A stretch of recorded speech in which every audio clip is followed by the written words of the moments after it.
11岁出道，被母亲灌醉送入导演房中，17岁被逼一脱成名，患上抑郁症，20岁嫁人，又在婚礼上被母亲造谣退圈。她呀，就是昭和第一美少女宫泽理惠。宫泽理惠一生的灾难几乎都来自于她的母亲。她的母亲光子年轻时是个混迹在东京银座的陪酒女，在与一个客人短暂相处后，她生下了理惠。然而那个男人早已消失得无影无踪。光子把自己一生未能实现的明星梦和对贫穷的恐惧，全部都投射到了这个长着一张混血神颜的女儿身上。从理惠11岁出道起，光子就成了她的经纪人，也成了她一生的噩梦。光子有多疯狂？她带着未成年的理惠去敲著名导演北野武的房门，说如果前辈您感到寂寞，理惠可以陪您彻夜长谈。连见惯了风浪的北野武都惊呆了，感叹这是亲妈妈。随即把他们关在了门外。一计不成，又生一计。1991年，光子把17岁的理惠骗到美国，让她在毫不知情的情况下拍摄大尺度写真集。当理惠含泪拒绝时，光子却对她大声呵斥。最终这本写真集以165万册的销量，创造了至今无人能破的神话。这本写真集不仅仅是一本画册，它更像是日本泡沫经济时代最后一个疯狂而迷幻的美梦。无数人一边掏钱抢购，一边唾骂它廉价。光子赚得盆满钵满，而理惠却失去了自己最珍视的清纯标签。你可能会说，这种奇葩父母只是个例吧？哼，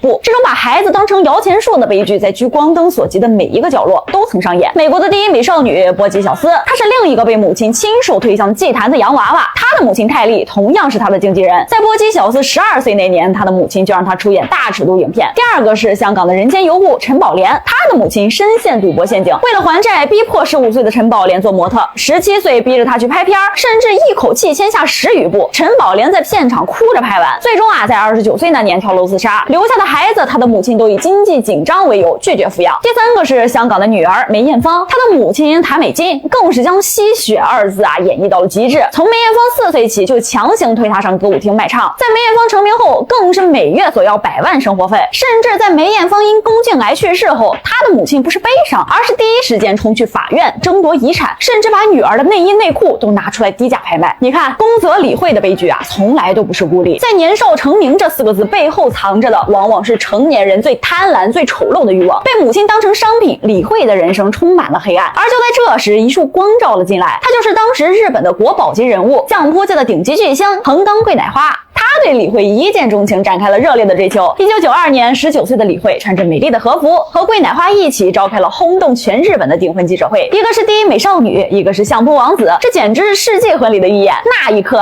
理惠脸上的笑容是她出道以来最真实、最幸福的。然而，仅仅2个月后，理惠却独自一人再次召开了记者会。镜头前，她瘦骨嶙峋，眼神空洞，宣布我们解除婚约了。全日本都震惊了。后来大家才知道，是她的母亲光子害怕女儿结婚后自己就失去了这棵摇钱树，于是疯狂造谣，百般阻挠，亲手掐灭了女儿唯一的幸福曙光。这场世纪悔婚成了压垮理惠的最后一根稻草。她患上了严重的厌食症和抑郁症，体重一度暴瘦到30公斤，形同骷髅。1996年，她不得不宣布暂别娱乐圈，一个时代的传奇就此落幕。所有人都以为宫泽理惠这个名字已经死了。然而2000年，她回来了。在电影《游园惊梦》里，她和王祖贤上演对手戏。此时的她褪去了少女的娇憨，眼神里却多了一份看透世事的坚韧与哀怨。他仿佛把半生的苦楚都揉进了角色里。凭借这部电影，他拿下了莫斯科电影节影后，技惊4座。这仅仅是他复仇的开始。2002年，在山田洋次的电影《黄昏清兵卫》里，他饰演的彭江温婉贤淑，眼角眉梢全是戏。